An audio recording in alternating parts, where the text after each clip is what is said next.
আসসালামু আলাইকুম। আশা করি আপনারা সবাই ভালো আছেন। আলহামদুলিল্লাহ আমরাও সবাই ভালো আছি। বিকেলবেলা এখন রান্না বসায় দিলাম, ভাবলাম এখান থেকেই ব্লগটা শুরু করি। সালমান আর সাফওয়ান ওরা বাইরে বসে খেলতেছে আমাদের পাশে, এই যে কোলার ভিতরে। তো আমি এখানে অল্প পরিমাণে তেল দিয়া চিংড়ি মাছ ভাজতেছি। 5 পিস চিংড়ি মাছ ছিল। সালমান হচ্ছে সকালবেলা চলে যাবে, আর আজকে আমি রান্না করতেছি বিকেলবেলা। তো শুধুমাত্র একটা রাত আছে, একবেলা খাবে ইনশাল্লাহ যদি রিজিকে থাকে। তো এই জন্য ওর জন্যই রান্না করতেছি। আর এই বাজারগুলো ওর জন্যই করা ছিল, আপনারা জানেন।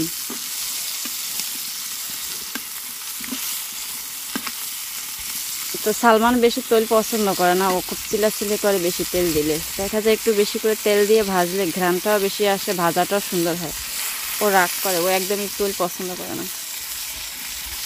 তো এখানে আমি এবার একটু মুরগি মাখায় নিচ্ছি, হলুদ লবণ মরিচ দিয়ে, সাথে একটা আলু দিলাম। তো এতটুকু পোটলার ভিতরে ছিল, হয়তো বেশি হয়ে গেছে, যদি একটু কমায় রাখতাম তাহলে আবার কম হয়ে যেত। পেঁয়াজ মরিচ কেটে রাখলাম, আর হচ্ছে চুলাটা অনেক জ্বলে গেল। আলহামদুলিল্লাহ আজকে আমার প্রথম রোজা। আজকে থেকে আমি সাক্ষী রোজা রাখা শুরু করছি। কেউ সাক্ষী রোজা বলে, কেউ 6 রোজা বলে। তো সাক্ষী রোজা বলতে 30 রোজার সাক্ষী নাকি এই 6 রোজা, এই 6 রোজা নাকি রাখতে হয়। তো আজকে আমি বিগত প্রায় 7-8 বছর ধরে রাখতেছি। যে মা কি করে, ও কই কই তুমি, জিনিসটা কি বুঝতে পারলাম। হ্যাঁ আল্লাহ, ওনে উঠছে গাব্বু, নামো নামো, পড়ে যাবে, তুমি গাছে উঠতে পারো না, নামো ওঠো। তো দুই ভাইরে খেলতে দিলাম ওই পাশে, ওরা খুব জ্বালাইতে আছে জানান আমার, এক জায়গায় বৈশা বৈশা। এখানে গেল কালকে একটু তরকারি আছে, সেই তরকারিটা গরম করার জন্য বের করছি ফ্রিজের থেকে। সালমানের জন্য একটু সেমাই নিলাম রান্না করার জন্য। আর এই যে ভাত হয়ে গেছে, ভাতটারে ঠিকা দিলাম। সালমান চিংড়ি মাছ ভাজা খাইবা? আসো তাহলে একটা নিয়ে যাও। ছেলেটা চলে যাবে, এদিকে অনেকদিন ছিল। অনেকদিন থাকার অবশ্য কারণ আছে, ওর শরীরটা তেমন ভালো ছিল না। ওর গায়ে যেন কি যেন ঠুসকা ঠুসকা পড়ে গেছিলো, ওই জিনিসটার জন্য ওয়েট করতেছিলাম যে দেখেনে আগে ভালো হয়ে না, তারপরে যাইও। কত খেলতে পারো রইদে রইদে? হ্যাঁ বল হারাই লাইছে, কোনানে ফেলাইছে ও?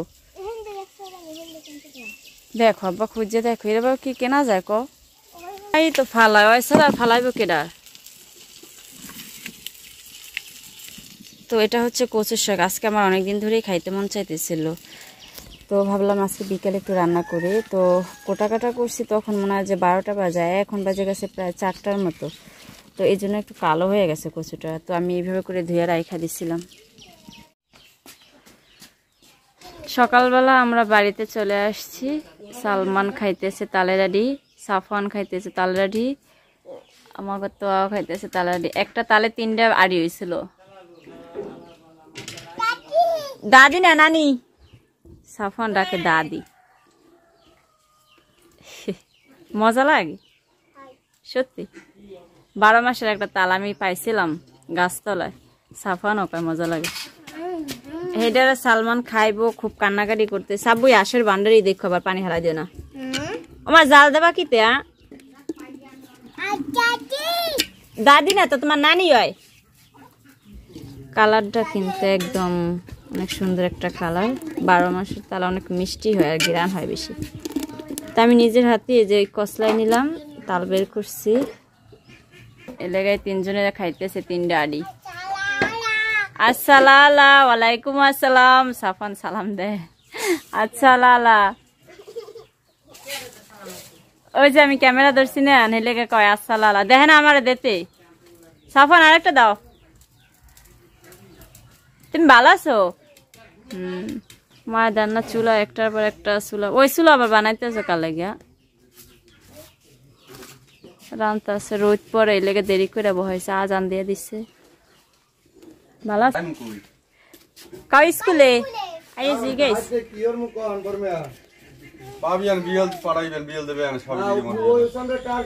আমরা সকালবেলা চলে আসছিলাম আমার আব্বার বাড়িতে, বাপের বাড়িতে আসছি তখন বাজে বেলা 11টা, কিন্তু আসছিলাম তো এখন রোজা অবস্থা। আলহামদুলিল্লাহ আমার বাবার বাড়িতে প্রচণ্ড গরম, সেই গরমের ভিতরে আমি কোনো কাজ করিনি। আর এখন হচ্ছে বিকেলবেলা, দুপুরে খাওয়া দাওয়া করার পরে যে সময়, সেটা মা হচ্ছে এখানে চাল ভিজিয়ে রাখছিল, সেই চালটা আমি মা বাটতেছে, অনেক সুন্দর করে বাটতেছে খাটের উপরে বইসা। আর মা হচ্ছে কি সবসময় আমরা যেভাবে বসি বা স্বাধীন মতো কাজ করি, মা সেভাবে পারে না। আমার যে কোনো কাজ একটু জেট কোটা কাটা বাড়াগুড়া সব কিছু ওই খাটের উপরে বসে পা দুইটা ঝুলায় তারপরে করতে হয়। তো ওইভাবে করে বরাবরের মতোই করতেছে। তো ফিরকা পা ঝুলাইয়া বসতে পারতেছে না। সাফওয়ান আবার ঘুমাইয়া গেছে গা, ফ্যান চলতেছে উপরে। তো যদি পা ঝুলাইয়া বসে ফ্যানের বাতাসে গুড়িগুলা উড়া যাব, এই জন্য পিছন সাইডে একটু পা উপরে উঠাইয়া তারপরে বাড়তেছিল।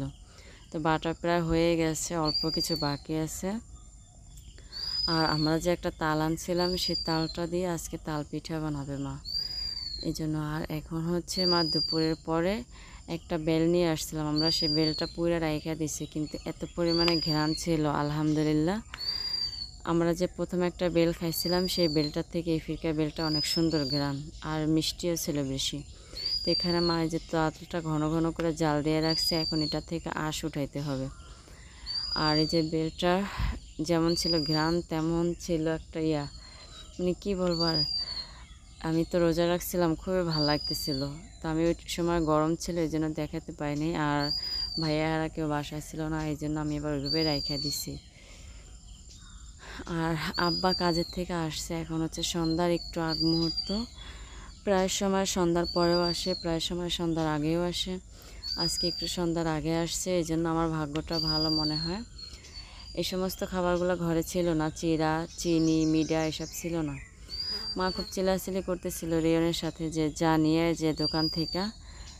তো সে যাবেই না গেলই না, সে কোথাও হয়তো আড্ডা দিতে চলে গেছে।